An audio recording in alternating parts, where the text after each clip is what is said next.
pendidikannya sendiri, kalau untuk apoteker ini sebelumnya untuk apoteker sendiri itu ranahnya itu pengertian dari antibiotik sendiri. Jadi antibiotik itu merupakan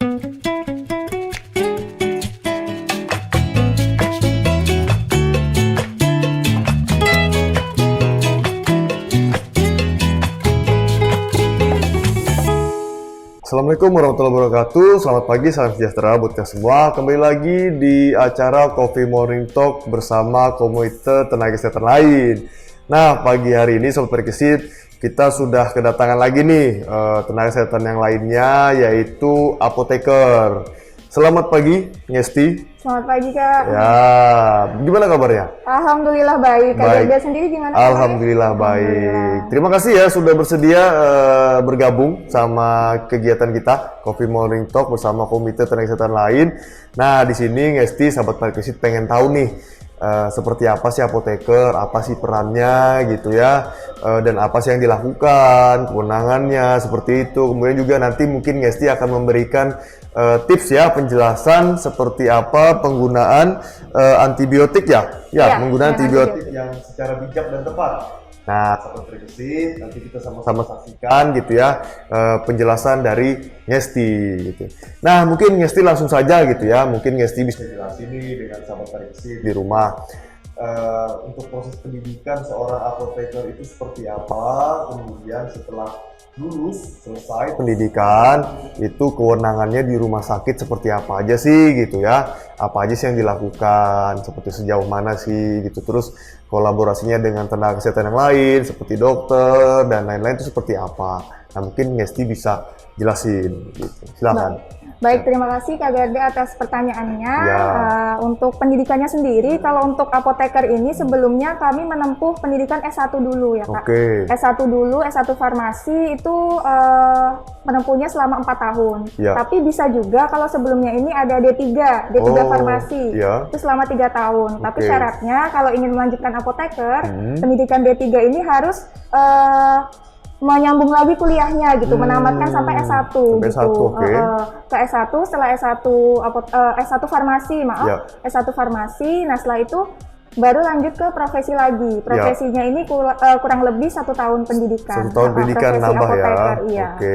Baru itu mendapatkan kewenangan. Baru bisa disebut sebagai apoteker. Setelah melakukan sumpah apoteker. Jadi kalau D3, S1 masih belum bisa disebut apoteker ya? Belum. Masih belum harus mengambil profesi dulu selama 1 tahun. Iya. Ya, baru sumpah profesi untuk sebagai apoteker. Nah, untuk ranah kerjanya sendiri, nah gitu ya, apoteker itu apakah hanya di rumah sakit nih, Ngesti? Iya.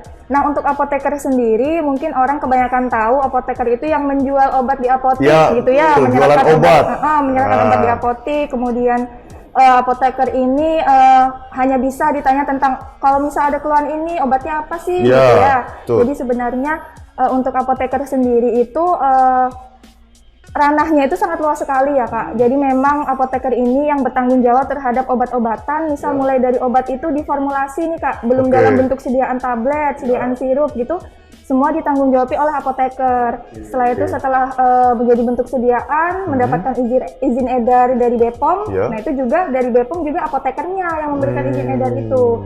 Nah, setelah itu didistribusikan sampai ke rumah sakit mungkin, puskesmas, kemudian klinik, apotik, itu kan pendistributornya, penanggung jawabnya adalah apoteker juga. Setelah sampai di rumah sakit, penyerahan ke pasien juga yang menyerahkan adalah apoteker juga. Jadi memang prosesnya dari obat ini diformulasi sampai ke penyerahan ke pasien, bahkan monitoring di pasiennya juga dilakukan oleh apoteker sampai pasien sembuh dan stabil seperti itu. Itu untuk setting di rumah sakit ya? Iya, secara umum. Secara umum? Iya, secara umum. Kalau di rumah sakit ini lebih ke ada peraturannya di Kemenkes nomor 72 tahun 2016 tentang standar pelayanan kefarmasian di rumah sakit. Jadi apoteker itu bidang kerjanya ada 2. Yang pertama melakukan pengelolaan sediaan farmasi dan alat kesehatan dan BMHP atau bahan medis habis pakai. Ini lebih ke apoteker yang melakukan manajemen seperti pengadaan obat, pemilihan obat-obatan, kemudian dilakukan juga penyimpanan, pendistribusian, kemudian pelaporan seperti itu ya. Dan ada apoteker yang bekerja di ruangan Oke, farmasi klinis. farmasi klinik. Farmasi klinis. Sebenarnya dua aspek ini dicakup semua apoteker, Ya. tapi memang bidangnya ada dua, yang Ya. lebih ke manajemen dan ke farmasi klinis. ya. Farmasi klinis ini meliputi seperti pemberian informasi obat, Ya. konseling, visite ke pasien, kemudian dispensing sediaan steril. Kami juga ada unitnya sendiri Ya. yang melakukan pencampuran obat-obat kemo. Nah, itu dilakukan oleh apoteker juga. Seperti Oke, itu, Kak. jadi luas sekali Luas sebenarnya ya. sekali dan banyak sekali. Banyak sebenarnya. sekali tugas wewenangnya ya. Wewenang dari memang dari awal sekali Iya. gitu ya sampai memang benar-benar obat ini hanya dikonsumsi atau diterima oleh pasien. Dan di dalam itu pun juga ada di bagian manajemennya, ada bagian klinisnya gitu ya. Dan itu banyak sekali. Banyak sekali, dan itu tadi di rumah sakit Di ya rumah Kak, sakit masih saja. ada apoteker di apotik, Belum lagi. puskesmas, industri farmasi, pedagang Oke. besar farmasi, masih banyak. Masih banyak ya, itu baru Di hanya industri obat. Industri obat lagi Ada juga. juga. Oke, jadi apoteker luas sekali, sahabat Parisi, tidak hanya di rumah sakit gitu ya. Jadi memang di luaran pun di apotek, di industrinya pun juga di situ peran apoteker juga memegang gitu ya, dan penting sekali secara luas gitu ya. Memang benar-benar dipantau oleh yang namanya profesi atau tenaga kesehatan apoteker. Pokoknya berkaitan dengan obat, mulai dari bahan-bahannya, bahasanya gitu ya, Iya, dari benar. bahan ibaratnya bahan Belum mentahnya, jadi lah, belum jadi mentahnya, ya, iya. dari bahan belum jadi, bahan mentah sehingga jadi itu pasti ada peran apoteker di situ, sehingga memang obat-obatan tadi ini memang benar-benar terkontrol secara profesional oleh SDM yang memang khusus di situ ya gitu ya. Oke, nah Ngesti. Nah, sahabat Persi mungkin tahu kalau Ngesti sendiri gitu ya di dalam proses di rumah sakit gitu ya. Itu berkomunikasinya itu kan di rumah sakit yang Ngesti ya, otomatis kan banyak juga tenaga kesehatan yang lain, medis juga, dokter, perawat dan sebagainya gitu ya. Nah, untuk proses Ngesti sendiri apoteker itu komunikasinya, kolaborasinya itu dengan tenaga kesehatan mana aja sih, siapa aja gitu. Nah, kebetulan saya sendiri kan ditugaskan untuk apoteker di ruangan, Kak ya.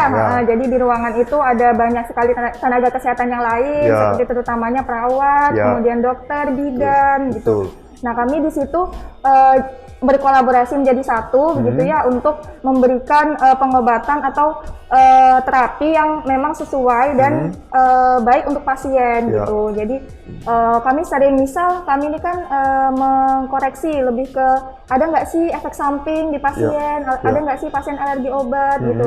Kemudian dosisnya itu sesuai atau tidak untuk pasien gitu, boleh nggak sih obat ini untuk pasien. Nah, di situ peran kami kalau misal ada ketidaksesuaian gitu, Ya. kami yang mengkonfirmasi lagi kepada dokter, kemudian kepada perawatnya gitu, Kak, ini maaf terapi ini sebenarnya begini gitu, atau kita izin ke dokter untuk dokter ini memberikan saran kepada kami sebaiknya terapinya itu seperti apa gitu, kalau memang ada ketidaksesuaian di situ. Jadi komunikasinya lebih ke konfirmasi tentang terapi pasien seperti itu. Oke, jadi memang untuk di rumah sakit sendiri rawat inap, obat setelah diresepkan itu tidak langsung dari depo disiapkan kemudian diserahkan ke ruangan, langsung diberikan ke pasien, tidak. Tapi harus di cross check lagi ya, dikonfirmasi lagi oleh apoteker ruangan atau apoteker klinis gitu ya, bahwa memang obat ini yang ada itu sesuai dengan rencana terapi obat yang sudah dibuat oleh dokter gitu ya. Jadi ibaratnya tuh cross check, double checknya itu juga ada gitu ya Ngesti ya gitu. Iya, jadi betul. tidak sembarangan. Iya. Karena jadi, memang sebelumnya kami ini ada namanya pengkajian resep. Jadi memang resep itu kami telaah dulu benar atau tidak obat ini identitasnya sama dengan pasien yang akan diberikan. Kemudian obat-obatan ini tuh ada interaksi tidak. Misal ada obat yang minta digeruskan, obat-obatan ini bisa digerus tidak, karena memang ada obat yang tidak boleh digeruskan, Kak. Kalau digeruskan itu bisa mengurangi efek dari obat itu gitu. Jadi seperti itu yang kami konfirmasikan gitu. Kalau memang ada ketidaksesuaian atau hal yang mungkin perlu dikonfirmasi, kami konfirmasikan. Oh begitu, oke. Terutama untuk treatment atau tata cara pemberian obat ini yang perlu diperhatikan juga ya, dikonfirmasi ya. Tadi seperti Ngesti bilang, jangan sampai obat ini menimbulkan efek gitu ya, yang tidak diinginkan mungkin atau tidak sesuai dengan tujuan dari terapi obat ini gitu ya. Oke, jadi benar-benar diperhatikan. Terutama mungkin ketika misalnya ada resep-resep terkait penggunaan antibiotik. Nah, ngomong-ngomong antibiotik nih Ngesti gitu ya, mungkin masyarakat kan pasti sangat umum ya mendapatkan atau diresepkan antibiotik oleh tenaga medis gitu ya. Nah, dan juga mungkin banyak juga masih masyarakat yang mungkin dalam cara pengkonsumsian atau penggunaan antibiotik ini mungkin kurang pas atau kurang tepat gitu ya. Nah, di sini mungkin sahabat Parkisit kita juga akan pengen nanya nih terkait penggunaan antibiotik yang bijak dan tepat ini dengan Ngesti. Kebetulan kita sudah ada ngobrol dengan apoteker, dengan ahlinya nih, ahli obat-obatan gitu ya. Kita akan ngobrol gitu ya. Cukup banyak nih nanti akan pertanyaan yang saya tanyakan. Semoga nanti bisa menjawab juga apa yang menjadi rasa ingin tahu dari sahabat Parkisit di rumah gitu ya. Oke, bisa ya Ngesti ya berbagi Bisa, ya sama siap, kita Kak. ya. Oke. Nah, antibiotik gitu ya, ngomong-ngomong antibiotik karena itu salah satu obat yang mungkin cukup apa yang Ngesti yang saya tahu gitu ya, secara apa sederhananya kan biasanya dokter pasti bilang ini harus dihabiskan nanti biar tidak resisten begitu ya. Nah, maksudnya apa sih? Tapi sebelum mungkin Ngesti bisa jelasin antibiotik itu apa, kemudian nanti bisa dilanjutkan tadi apa pesan-pesan dari dokter itu kenapa sih ada muncul pernyataan seperti itu harus dihabiskan, kemudian nanti biar tidak muncul resisten. Nah, itu tuh maknanya apa sih? Iya, jadi untuk pengertian dari antibiotik Ya. sendiri, jadi antibiotik itu merupakan suatu obat ya Kak yang digunakan untuk melawan infeksi bakteri. Oke. Jadi memang khusus digunakan untuk melawan infeksi bakteri saja. Tidak bisa digunakan untuk melawan infeksi lain seperti virus, infeksi jamur, infeksi Tidak bisa ya? parasit, tidak bisa. Oke. Karena memang infeksi ini memang ada obat-obatannya sendiri gitu. Apalagi kalau misal mengobati demam atau flu, Ya. misal yang memang tidak perlu menggunakan antibiotik gitu, pembeliannya tanpa resep begitu. Ya. Nah, itu sangat tidak dianjurkan karena memang pembeliannya ini harus menggunakan resep dokter seperti Oke. itu Kak. Nah, kenapa sih ada anjuran harus dihabiskan gitu ya? Karena memang penggunaan antibiotik ini untuk sekali peresepan Ya. harus dihabiskan karena berhubungan dengan efek samping yang tidak diinginkan itu. Apa efek Oh, sampingnya? oke. Yaitu Hah? resistensi obat. Oh, itu efek sampingnya ya, resistensi iya, ya. resistensi obat. Nah, resistensi obat ini apa? Nah, resistensi obat itu merupakan suatu kondisi di mana si bakteri ini kebal terhadap antibiotik. Oke. Jadi bakteri ini sudah kebal dan penggunaan antibiotik itu tidak bisa menyembuhkan atau bahkan melawan si bakteri ini karena sudah kebal sebelumnya Ya, itu. ya. Jadi mau menggunakan antibiotik itu pun ya sama aja tidak berefek gitu Ya. kan. Nah, faktornya itu apa saja? Nah, faktornya dari resistensi obat karena penggunaan antibiotik yang tidak dihabiskan tadi, Ya. yang seharusnya itu dosis yang memang masuk ke tubuh Ya. tetapi tidak dihabiskan, Dihabiskan, ya. menyebabkan resisten. Kemudian yang kedua, menggunakan antibiotik secara berlebihan, Ya. jangka panjang, Ya. terus-menerus tanpa anjuran dari dokter. Ya. Karena memang masyarakat umum sudah ke doktrinnya kalau misal demam dikit atau bahkan badan nggak enak gitu, Betul. misal pegelinu gitu Langsung ya. antibiotik. Nih langsung Ya, enak badan gitu betul. ya. Nah, tanpa resep dokter. Nah, Ya. itu Itu keliru ya? Iya, sangat keliru karena dosisnya tidak ada gitu ya, dosisnya tidak sesuai Sesuai dengan anjuran. anjuran. Itu jadi bisa menyebabkan overdosis Ya. atau bahkan underdosis atau di bawah dari dosis yang ditentukan. Nah, itu bisa Oke. menyebabkan resisten Resisten juga. tadi. Karena penggunaan dosisnya yang tidak tepat seperti itu Kak. Oke. Nah, sebenarnya bagaimana cara kerja antibiotik itu ya? Kalau secara ini ya, mungkin secara agak teknisnya. Cara kerjanya itu tadi Ngesti bilang itu untuk mengobati bakteri gitu ya, bukan virus. Nah, jadi bagaimana cara kerjanya gitu?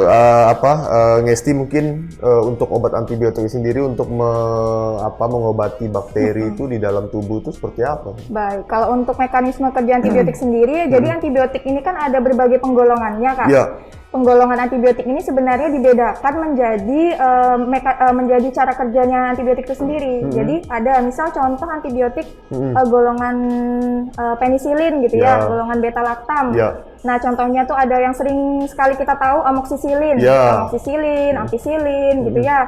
Nah, itu memiliki mekanisme kerja dengan cara menghambat sintesa dinding sel bakteri. Oh, Nah, dinding sel oke. bakteri sendiri kan kita tahu ya lapisan paling luar Ya. lapisan paling luar bakteri yang melindungi bakteri.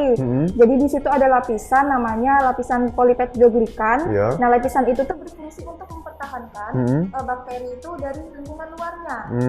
Untuk melindungi dan mempertahankan bakteri dari lingkungan luar. Jadi Ya. kalau dinding sel itu, Ya. polipeptidoglikan itu dihambat, otomatis bakteri ini tidak terlindungi ya dari Ya. lingkungan luar. Ya. Jadi bisa melemah dan bahkan mati karena pengobatan antibiotik itu. Oke. Terus ada lagi antibiotik yang bekerja dengan cara menghambat sintesa protein bakteri. Ya. Ada azitromisin, eritromisin. Kak Garda pernah dengar antibiotik itu? Pernah. Pernah ya. Ya.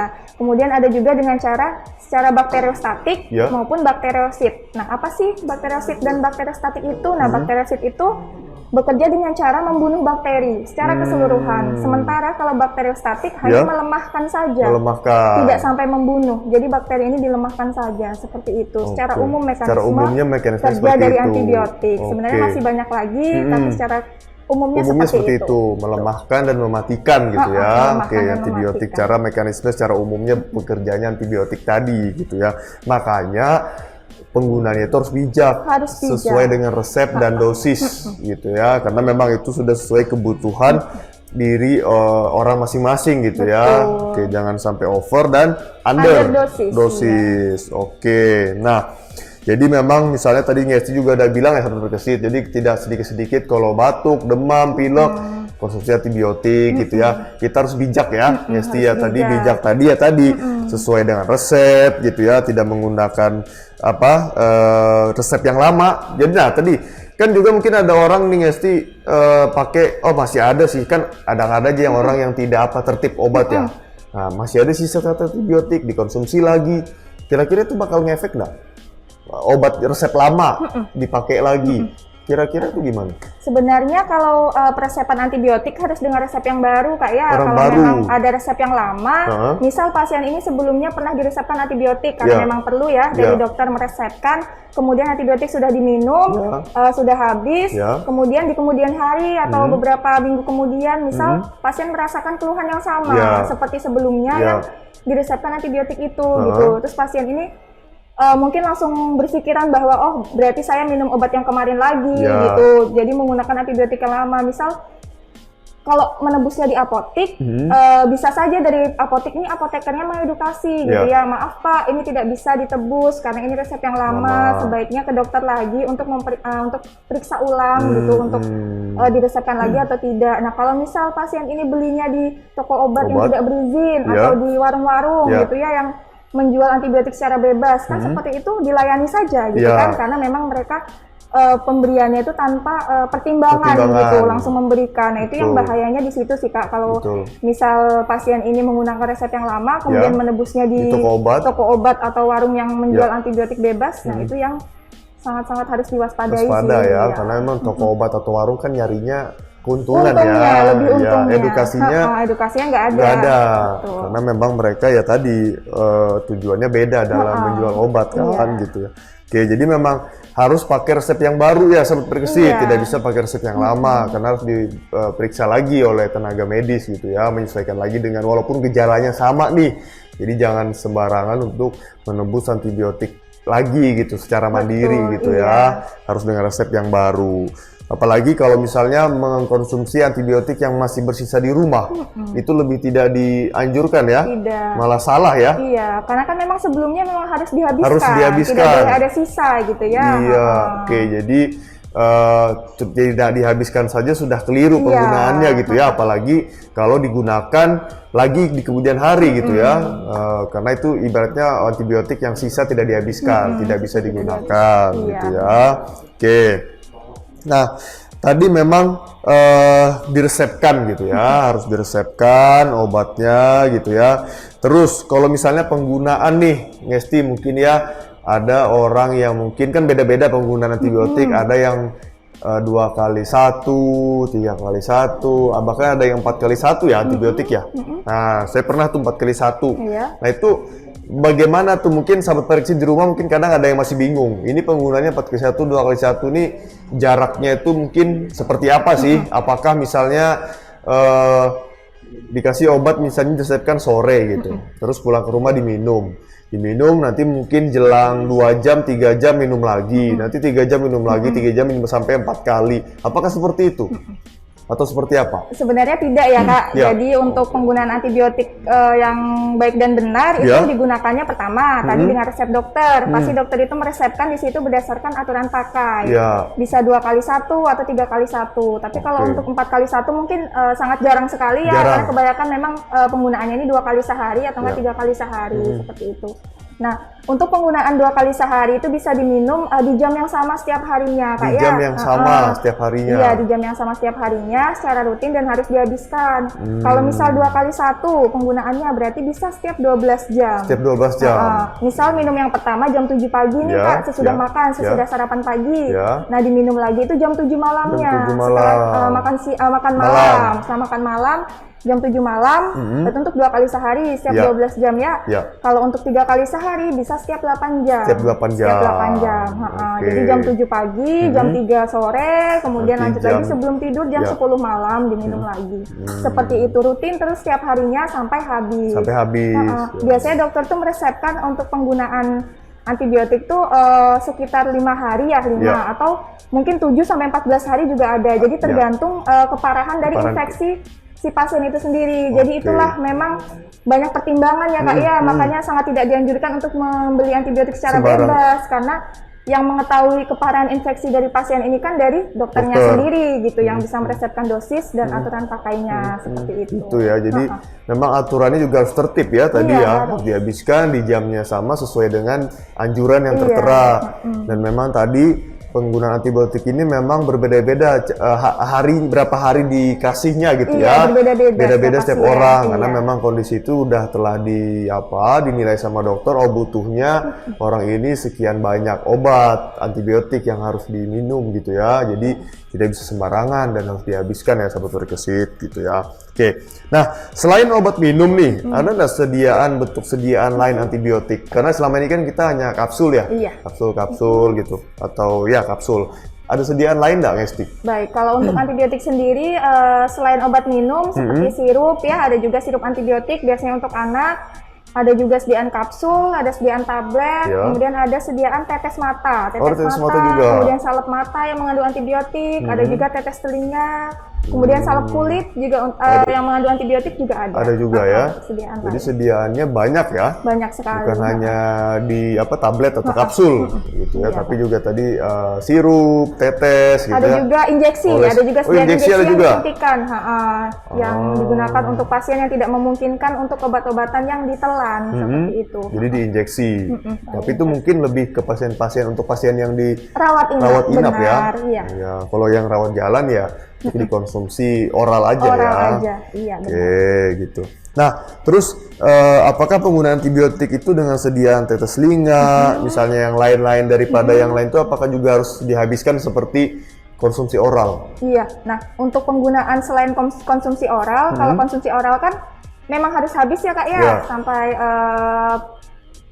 obat itu sampai habis Ya. diminumkan. Kalau misal untuk sediaan lain seperti tetes telinga atau mungkin tetes mata, salep mata itu atau salep kulit, penggunaannya itu tidak harus dihabiskan sebenarnya karena kan memang penggunaannya untuk penggunaan luar ya. Oke. Tidak dimasukkan ke dalam tubuh seperti itu. Jadi bisa digunakan sampai memang keluhannya itu hilang. Oke. Atau misal kalau ada luka, luka diberikan salep antibiotik sampai lukanya sembuh saja. Oh, seperti sampai luka itu. sembuh.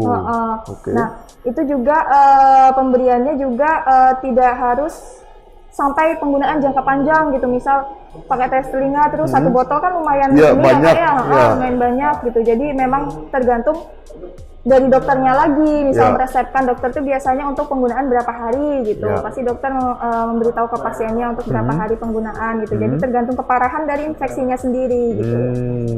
Tergantung ya, jadi Tergantung. tidak harus dihabiskan kayak oral, Iya. karena tidak mungkin, karena cukup kapasitas atau dosis obatnya itu kadang juga besar gitu ya, banyak gitu ya Iya, kalau kayak tetes, nah Iya. mungkin harus dihabiskan nanti banjir telinganya Iya. ya. Kalau kayak tetes mata juga nanti malah matanya malam tadi mungkin nggak nyaman juga kalau Iya. selalu ditetesin terus gitu. Kalau gejalanya udah keluhannya udah hilang Iya, gitu keluhannya ya. hilang, Kalau bisa oleh dihentikan. ya, jadi lebih kepada kalau penggunaan antibiotik keluar tuh lebih ke melihat bagaimana kita merasakan gejalanya gitu ya, apakah sudah hilang ataupun masih, itu terus gitu ya, kalau udah dirasa enak sudah dihentikan Iya, sendiri ya, nggak betul. apa-apa gitu ya. Tidak apa-apa. Oke, seperti itu. Nah, tadi Ngesti juga udah bahas ya Sobat Kesit, kemungkinan obat antibiotik itu juga ada dijual di toko-toko obat, warung-warung mungkin kelontong mungkin ya. Sebenarnya tuh boleh nggak kalau kita beli, maksudnya mungkin tadi ya secara bebas sebenarnya itu ya, kalau secara aturan mungkin boleh nggak sih kita beli antibiotik secara bebas? Sebenarnya itu tidak boleh Kak ya, tidak boleh memberi antibiotik tanpa menggunakan resep dokter. Jadi memang harus ada peresepan yang dilakukan oleh dokter gitu. Jadi ada sebenarnya antibiotik yang bisa diberikan tanpa resep dokter, tapi itu masuk ke dalam golongan OA. Apa itu OA? Jadi OA itu obat wajib apotik ya Kak. Jadi obat-obatan yang tergolong kategori obat keras yang bisa diberikan tanpa resep dokter, dan penyerahannya harus dilakukan oleh apoteker.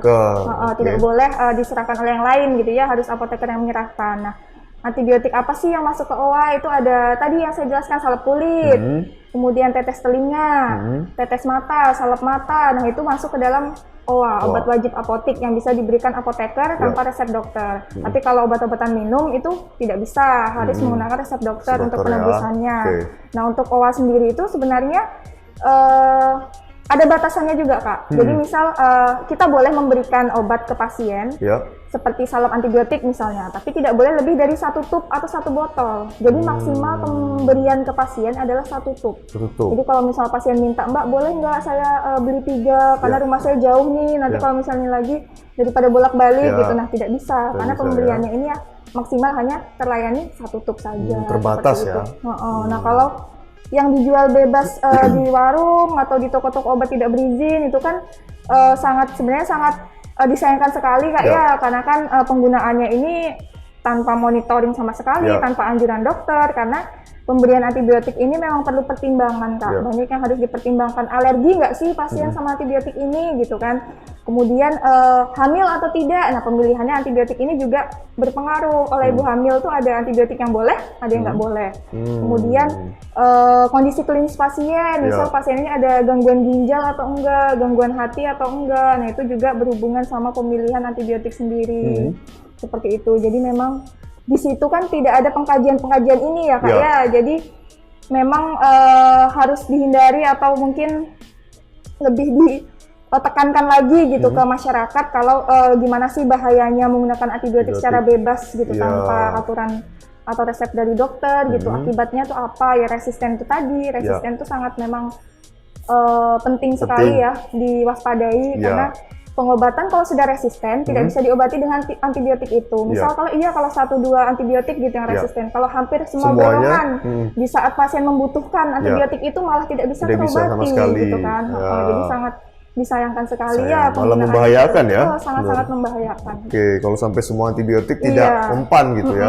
Makanya tadi tertib obat harus dihabiskan tadi sehingga tidak akan muncul potensi resisten tadi dengan obat ya gitu. Makanya harus tertib dan tidak sembarangan. Kuncinya tidak sembarangan juga ya membeli obat antibiotik di toko-toko obat ataupun di warung-warung gitu ya. Karena memang harus dipantau sekali kebutuhannya gitu ya. Oke. Nah, terus ya kalau misalnya nih tidak menyelesaikan antibiotik tadi kan sudah disebutkan gitu ya, juga akan resisten gitu ya. Jadi sehingga tubuh gitu jadi kayak kebal ya? Iya, bakterinya kebal terhadap antibiotik.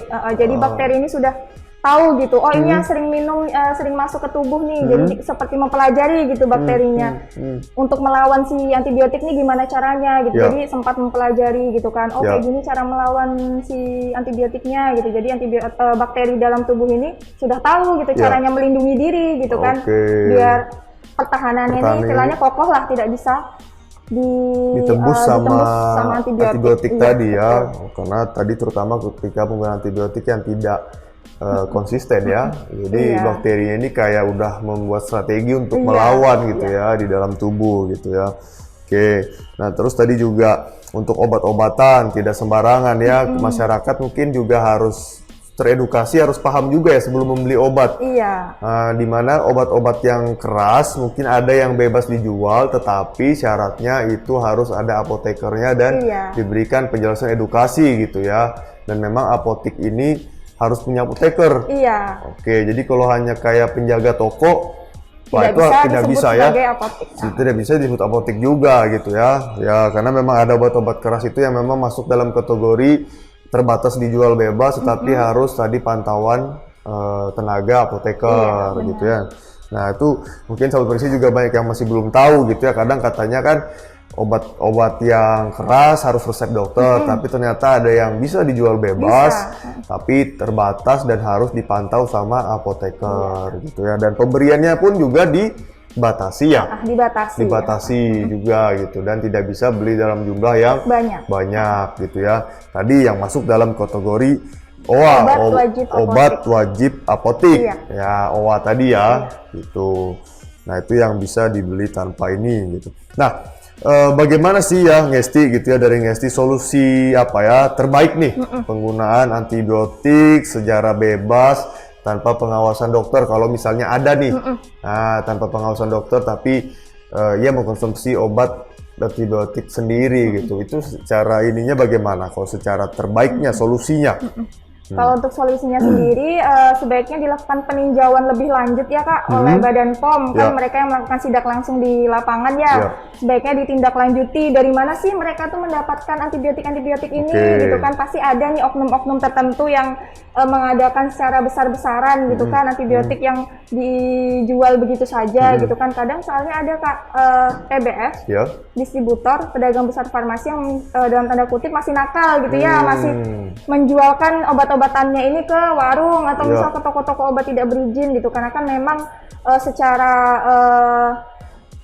hukumnya mereka tuh mendistribusikan obat tuh hanya di fasilitas kesehatan yang memang berizin. Seperti itu. Bahkan mereka menjualkan obat-obatannya ke dokter praktek pun tidak boleh gitu ya. Jadi memang harus ke apotik, ke puskesmas, rumah sakit, kemudian ke klinik seperti itu, lebih ditindaklanjuti lagi.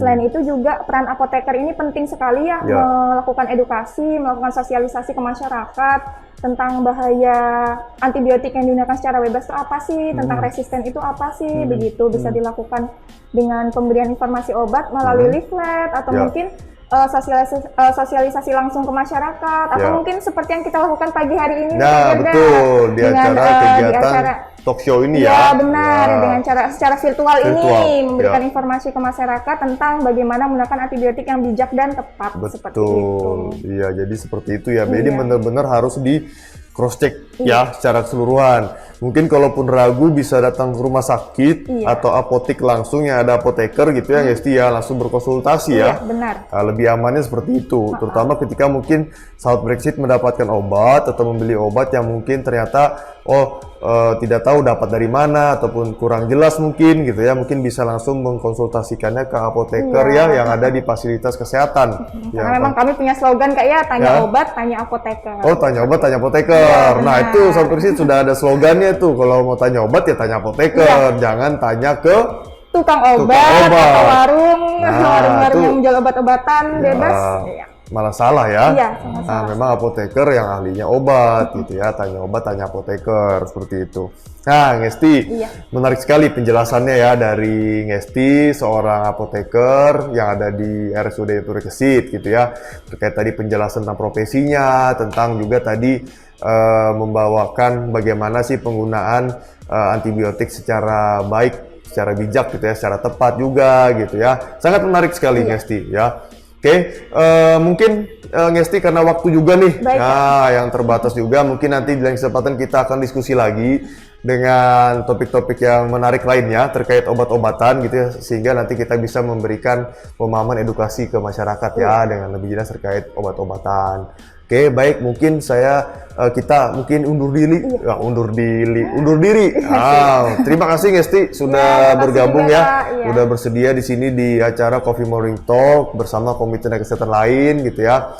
Berbincang-bincang sama kita gitu ya. Terima kasih sekali lagi Sobat Perkesit. Itu tadi dia gitu ya, diskusi kita yang menarik sekali ya gitu. Tentunya nanti kita tunggu lagi nanti bertemu dengan tenaga kesehatan yang lain yang ada di RSUD Muhammad Parikesit. Baik, kurang lebihnya mohon maaf. Saya akhiri. Wassalamualaikum warahmatullahi wabarakatuh.